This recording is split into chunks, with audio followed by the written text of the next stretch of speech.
and welcome to Upper Trosnan Baptist Church's Advent calendar. It's the second Sunday of Advent, and the theme of the second Sunday is peace.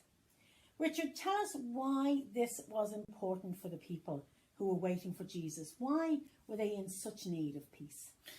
Well, these people came from a long history where their nation had known anything but peace. They'd had a very turbulent time over the past number of centuries.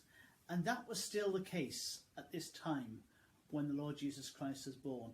And the way it is, if you could imagine situations in the world where there is conflict, the people who live in those places, the thing they long for above all else is that there will be peace. And that was certainly the case for the people here who were waiting for somebody to come and bring peace into their situation. And so these people have been waiting many, many years for somebody to come and bring them peace because their situation wasn't particularly peaceful. The situation at the time was they were being governed by the Roman Empire at the time, and that meant that there were certain things that they weren't free to do. The Romans were taking lots of taxes and things like that from them, which they weren't very happy about. And so really they wanted rid of that. And because they knew that if they started to protest about that or make a fuss about that, then that would certainly bring more conflict and less peace. And so they wanted a situation where they could themselves govern their own country in peace. With such political upheaval and such a huge amount of history, how on earth did a little baby born to a young girl, in the Middle East, how on earth did that little baby bring peace about? Not in the way that they thought, because in actual fact, the Lord Jesus Christ being born into the world, he did not come to bring a political solution. He came to bring peace into the hearts and lives of individual people. That was what he was about. Now, he was promised, as I said, from many years before. One of the prophets by the name of Isaiah wrote about his coming into the world. And here's what Isaiah has to say about Jesus. For to us a child is born, to us a son is given, the government will be on his shoulders, and he'll be called Wonderful Counselor, Mighty God, Everlasting Father, Prince of Peace. Of the greatness of his government and peace there will be no end. He will reign on David's throne over his kingdom, establishing and upholding it with justice and righteousness from that time on and forever. The zeal of the Lord Almighty will accomplish this. That was what was promised.